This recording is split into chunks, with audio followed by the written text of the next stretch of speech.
Our vision for the non-invasive surgical management of stones is an office-based handheld ultrasound device to target, detach, break, and expel stones and stone fragments from the urinary space to facilitate natural clearance. We have developed an investigational device approved by the FDA for specific human trials. My name is Dr. Patrick Sampson. I'm the endourology and minimally invasive fellow here at University of Washington.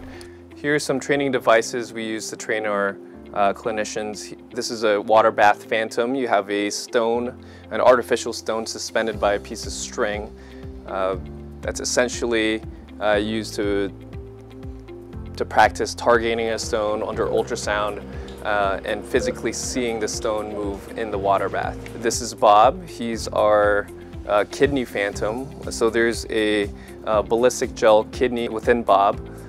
So the first thing you want to do is you want to get a sagittal view of the kidney. The conventional way of imaging the kidney is the superior pole, or the upper pole, is on the left and the inferior pole is on the right.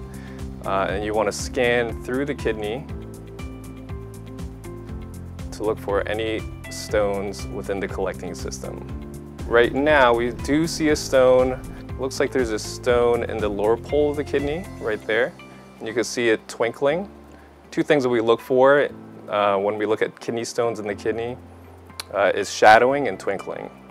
Here we see a stone in the lower pole. I'm going to try to get it in our focal zone. You see it twinkling right there. The focal zone is that oval, that red oval that you see there. So you want to get a good angle to be able to push the stone into the renal pelvis. So this is the lower pole calyx. You can see a urinary space there to the left of the screen. So that's our target.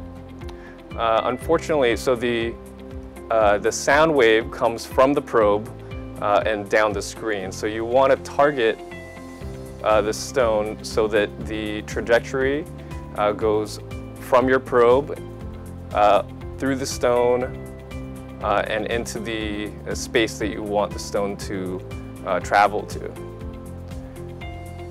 So we're going to try to angle the probe. Once you have the stone in the focal zone, you can step on the foot pedal to activate the ultrasonic propulsion. The oval will go green, and then it will go blue for 3 seconds. And that's when it's inactive, and then you can retarget the stone and keep pushing if you'd like. When the stone moves to a new location, relocate the stone and repeat the push. The stone will move about 1 centimeter or more with each push, so it takes only 1 to 4 effective pushes to move the stone out of the kidney. If the stone doesn't move, we suggest trying about 3 more times. We are currently limited to 10 minutes of total exposure time, and each push burst is limited to 3 seconds. This is more than we have ever needed to move stones. Here we're looking at the mid-pole calyx. You can see a calcification to the left of the focal zone. I'm going to target that. It looks like it is twinkling and there is some shadowing, so we can tell that that is a stone in the middle pole calyx. Unfortunately, there's a rib just superior to our focal zone, so that might interfere with our ultrasonic propulsion sound waves. If this was a real patient, you can ask the patient to take a deep breath to move the kidney down away from the rib. But we can go ahead and try to push this stone. You can see that away from the probe, there is urinary space. It looks like below the stone, there's the infundibulum and then the renal pelvis right below there. So that's actually, this is actually a good stone to push into the renal pelvis. So once we have the stone in the focal zone, we can activate the ultrasonic propulsion.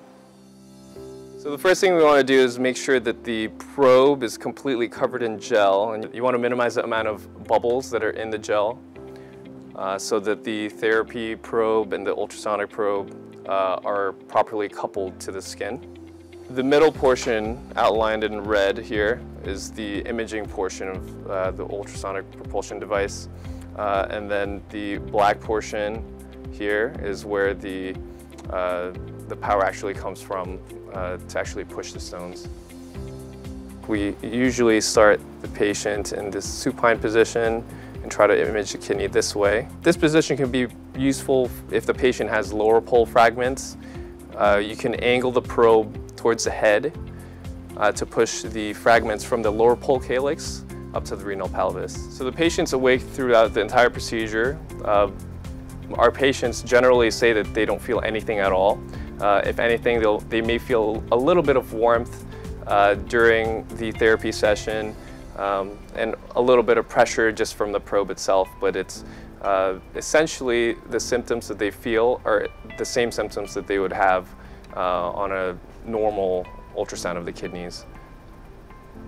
So right now the patient's in the lateral decubitus position. We're approaching the kidney from the posterior aspect. So when we actually try to move the stone, we look on the right side of the screen, on the B mode side of the screen, because on the left side of the screen there's some interference, so it's sometimes hard to tell if this stone has moved on the left side of the screen, so that's why we focus on the right side of the screen. Once the stone is in the focal zone, we can press this red button to activate ultrasonic propulsion from the therapy probe. So you may be in a situation that you tried pushing a few times and the stone's not moving. So at that point, one option is to have the patient switch positions. So right now the patient's in the lateral decubitus position. You might want the patient to move back into the supine position or into the prone position to get a better angle of the stone in the kidney. You want the patient to take slow, shallow breaths so that the kidney doesn't move while you're imaging the patient or while you're activating the ultrasonic propulsion. If there's a rib in the way, you can ask the patient to take a deep breath and hold. When you get the stone within the focal zone, we do ask the patient to hold their breath wherever they are in their breath, so that we can treat the stone while the stone is stationary in the ultrasound image. We've conducted 4 clinical trials. We've shown that repositioning kidney stones is safe and effective in humans. Over 50 subjects have participated in these studies to date.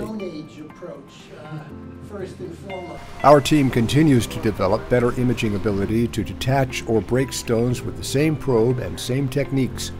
Also feedback to better guide treatment, and even tractor beams to control the movement of stones or fragments within the collecting space.